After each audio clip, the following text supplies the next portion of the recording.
bitches.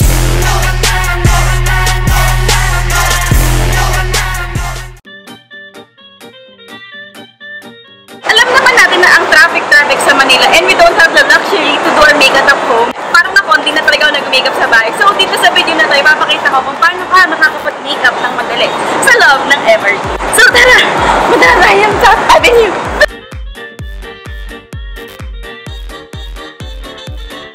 So syempre niligay ko yung bag ko sa harap kasi nandito lahat ng aking makeup na ready.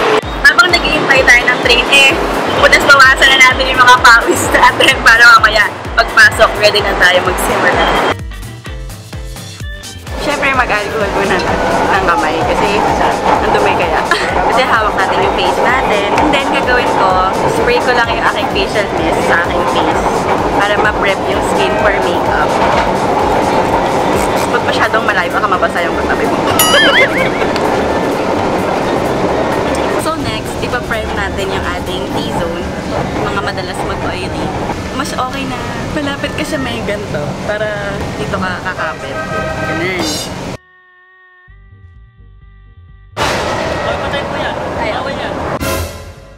At dito na nga, papasok ang voice-over. Dahil nga nahuli kami ni Kuya Guard, lumipat na kami ng pwesto at syempre, retake na to. So, ayan, kino-conceal ko lang yung aking under eye with corrected concealer.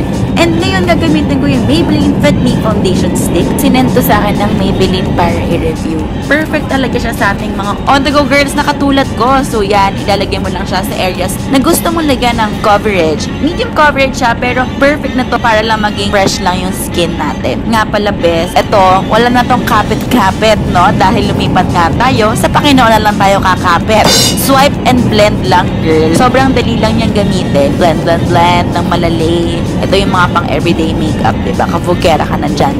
Ngayon, gagamit ako ng aking lip and cheek tint para mas madaling gamitin and mas long-lasting siya. So, ito yung favorite shade ko. Yung ma-pink-pink para lakas maka-fresh. Yung ma-pink-pink parang karne ng baboy. Gano'n. Charot!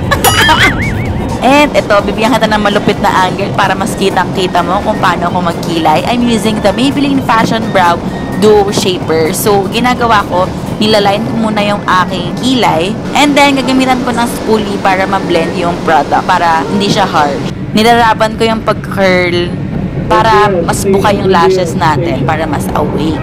Ganon. And ito, ginagamit ko tong Maybelline Magnum Mascara kasi perfect siya sa akin, volumizing siya. Sinakto ko talaga na mag-mascara dun sa stop na yung train para mas madali, mas may control ako. Aura ka lang ng berry light sa mga tropa mo. And syempre, wag natin kakalimutan yung bottom lashes para mas mukha siyang open at mukha siyang awake dahil fresh-freshan lang naman ang ganap natin ngayon. Gagamit muna ako ng baby lips para ma-prep yung aking lips and then nilagyan ko siya ng lip tint. Dinagdagan ko lang ng konti para mas parawan. And of course, syempre, wag natin kakalimutan na highlight din is life. Pag glowing skin kasi, ang lakas makaganda. So, yan. Dahil Magallanes Station na tayo, maluwag-luwag na ang train at nakapag-line pa ako ng eye. Dahil malapit na tayo sa top station, nag-ayos na ako ng hair para pagbaba, kabogera na. Magpiling artista ka muna at i-check mo ang register mo sa camera kung maganda na ba yung itsura mo. So, saka na dahil MRT to, may tendency siya mag-stop. So, tinik ko tong opportunity na to na maglagay ng false eyelashes because I'm extra. Pero syempre, kung everyday mo lang naman, diba, okay na yun, nakamaskara ka na. Dami kong time. Nilalaban ko tong falsies ko, South Avenue to the station. South Avenue to the station. Oh, papasok ang Haggard, lalabas kang Diyosa. Dito tayo sa gilid pa. Sabi mo, wireless sa atin. Isa pa. Oh, yes! Ito, tapos na namin yung MRT Makeup Challenge and thank you Annie and Ina na sumama kayo sa akin sa MRT Challenge kahit nabulilyaso tayo nagawa natin yung challenge. So, thank you guys so much! Yay!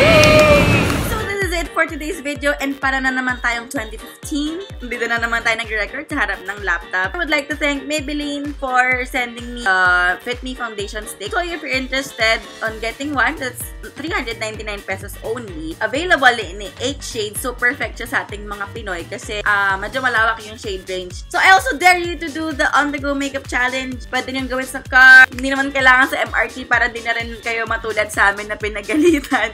So I will put the hashtags here para madali namin makita kung ano yung itsura ng inyong on-the-go makeup look. Also, if you wanna get a Fit Me Foundation Stick, that will be available at Lazada. I will put product link in the description box below. Guys, sana hindi nyo to take as something na pa-fame whore kasi nga, bawal lang nga, tas tinuloy pa rin namin. This is not just to entertain you guys, pero to share how I do it on the train, kasi college pa lang ako, nagtitrain makeup na talaga ako, pero natutuwa talaga ako kasi feeling ko na-accomplish ko yung isa sa mga advocacy ko in life na kaya natin talaga mag-makeup on the go, na hindi natin kailangan mag-spend ng time dito sa house. Yun lang, mabigat lang yung bag mo, pero at least, diba, na-maximize mo yung time mo within your travel time, lalo na talaga at napaka-traffic po talaga sa Pilipinas. So, yan.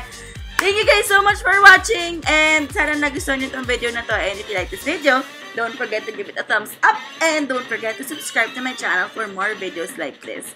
I'll see you guys on my next video. Also, do not forget to tap that notification bell para updated ka sa aking latest upload.